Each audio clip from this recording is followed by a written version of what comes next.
going 8-33 over the past 3 years that I've been here with 3 coaching changes. It's not really the best scenario or the dream that you really want when you're joining a program.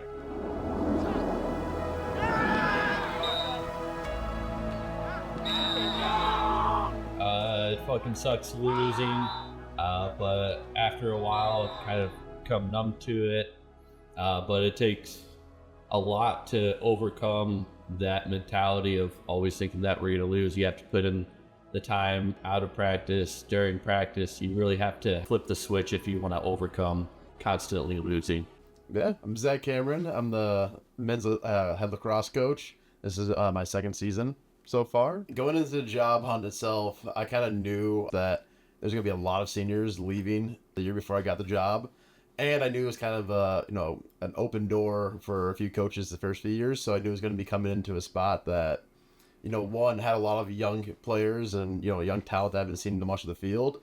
And 2, that, haven't had much consistency in the coaching world or recruiting world. So I kind of knew that was going to be the challenge and really opened the door for, me kind of making it my own team. So obviously, last year, only one win. That's the big topic from last year. I knew this year we were going to be a lot better just from the experience standpoint alone too. And we're coming into the same coaching, routine, same coaching concepts, same everything else we were trying to build on the first year.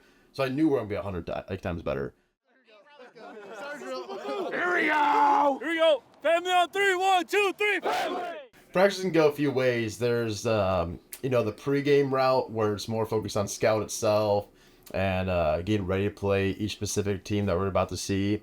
Or it could be days like today where it's more of a skill day, so we have more positional opportunities, work on some new concepts that we wouldn't do right before a game, and kind of get the sticks feeling right, get some ground balls going well. And then there's also competitive days too, where we have, a lot more competitive drills, kind of get the game feel and flow going, but in more small-sided drills, which are still game-like situations, just, make it a little more fun, a little more upbeat, a little more fast-paced, and get us ready to play.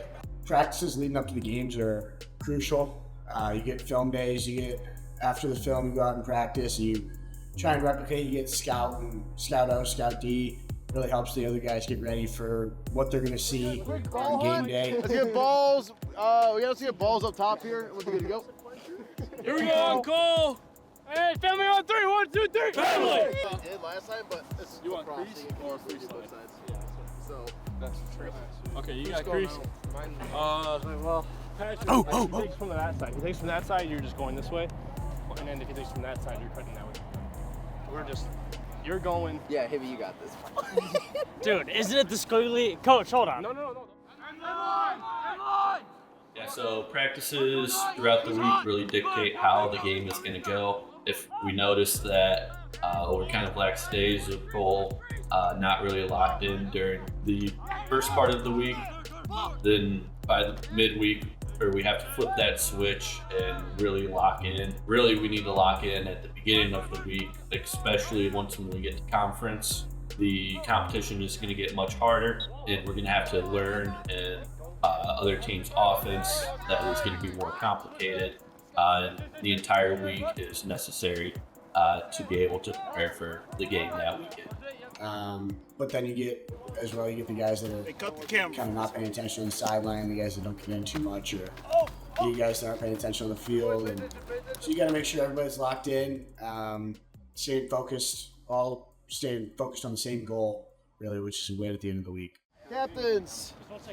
Hey, boys, listen up. We're the day before a game. We got to fucking lock in. Like, I'm getting really pissed off with the side conversations. People aren't watching the plays on the sidelines. It's everybody. It's not one person. Even in the huddles, we're having other conversations. We've had this talk before the year. Lock the fuck in. It is the day before a game. This is a team that we have to play our game, right? This isn't a free fucking win. We got to go out and play our offense, play our defense, take advantage of the opportunities we missed in the last game, capitalize on shit, all right? This isn't a fuck-off week, and we've been treating it like it. We got a week of games, 4 games in 7 days. Lock the fuck in, boys. Yeah. Come on. I think we have a lot of good opportunities in the beginning part of the season outside of conference. I think we'll play and hang with a lot of those teams. The season, I feel pretty good about it. Yeah, I think there's definitely some games we can win and improve from, and there's some games that are going to be a fight to the very end. But we have the talent, we have the raw skill, and you just got to put it all together and fight. Earlham, we won 8-2. It was a rainy day. Everybody's sticks were off. Had a lot of turnovers, but defense really kept us in the game. We were confident enough and still played our game. Ended up coming out on top. Second week of the season, we played Anderson down in Indiana. Get a man up. We're running straight our play. Let's start orange for man up, okay, boys? Okay. Think orange, second time, okay? All right. Here we go, boys. Defense. Let's go. Hey, here we go, boys. Yep. Win on 3. 1, 2, 3, win. But we won that game. 10-6 was the score of the game. Always fun to get a win, but definitely more fun to win them 2 years in a row. 1 year last year, and beat them there this year. I know our defense in that game was pretty good. Our riding was really good. We had a lot of cost turnovers, which helped us to allow them less time on offense to score, allowed us more offense opportunities. And after that, we went to Hiram. Hey, here we go, boys. Have a day. We're going to win on 3. 1, 2, 3, win. Hiram, we won 18-3. That one, going in with some high expectations, knew that we were going to have a good game, but had to play our game. MJ went off that game. Defense did a great job of blocking down the other team's offense, not allowing any shots. And the shots that were allowed were not great ones, and we were able to save those and get the ball back to the offense. Hiram was kind of the game where we just let MJ get the ball and just go nuts. I think he ended with 7 or 8 points, which is really just kind of crazy this year. So we had a really good offensive game that game, really good defensive game that game. I think we only allowed in like 3 points or something. So that was really good to see. So good 3-0 start right there. And then we move on to Spalding. Look what fucking happens, right? Let him shoot. Spalding, we won 16-6. That one we came out a little bit slower halfway through the games for our spring break trip, so we were all a little bit sore for that one. Yeah, we were able to come out on top with that one. This was more of the physical matchup, the dirty matchup. Coach wanted to kind of see if he could test us a little bit with how we could keep our attitudes in check and keep looking at the finish line and not worrying about fighting back, arguing back with anybody else in the other teams. Seeing how good we are as an actual team, working together. This was another good game for just everybody around, offensive side and defensive side. A lot of guys on offense got some points. A lot of guys on defense got caused turnovers. After that, we went into Wilmington. Yeah, leading up to Wilmington to kind of round off the spring break trip, we were really excited to go play that game. We knew we were 4-0, and Alma Lacrosse has not gone 5-0 to start a season in the history of since it's been a varsity sport. So really fired up leading up to that game. I know the boys were all beat up from a long spring break trip, tough games. Let's have a good game. Hey, play hard, play fast, play our game, boys.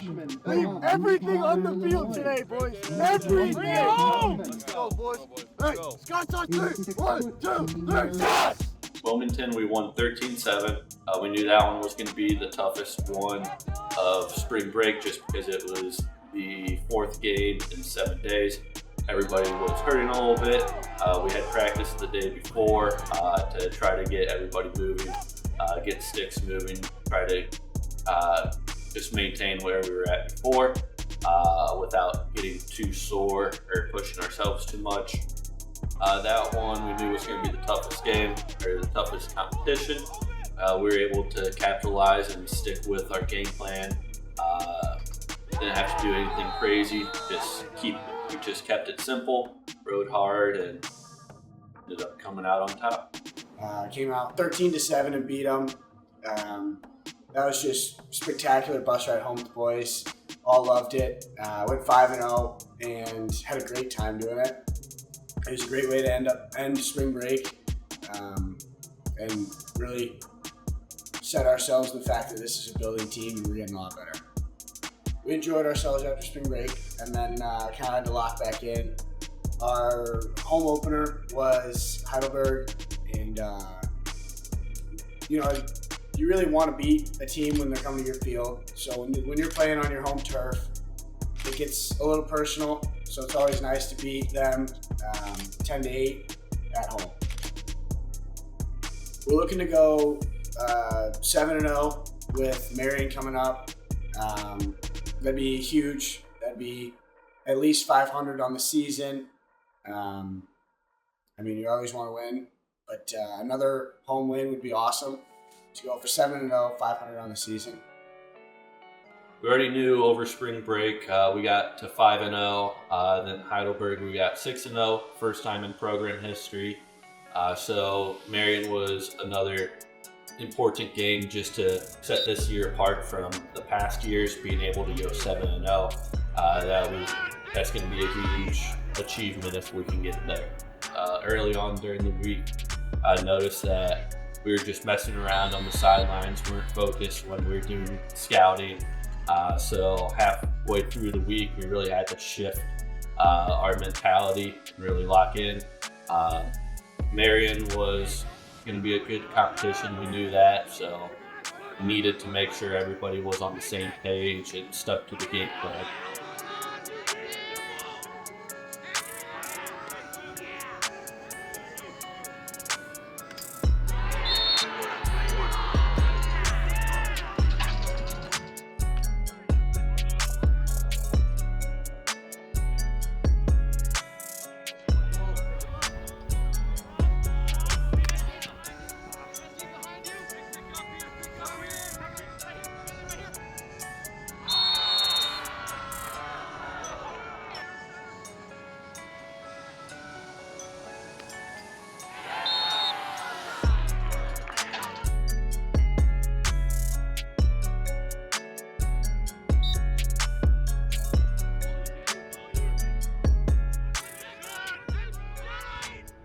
This was kind of our home game where we just wanted to just go, score as many points as we could, not allowing goals at all.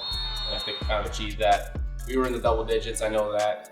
They only scored about 3 or 4 points, but everyone in that game, including MJ as well, I think MJ actually tied or broke the scoring record, which is kind of crazy.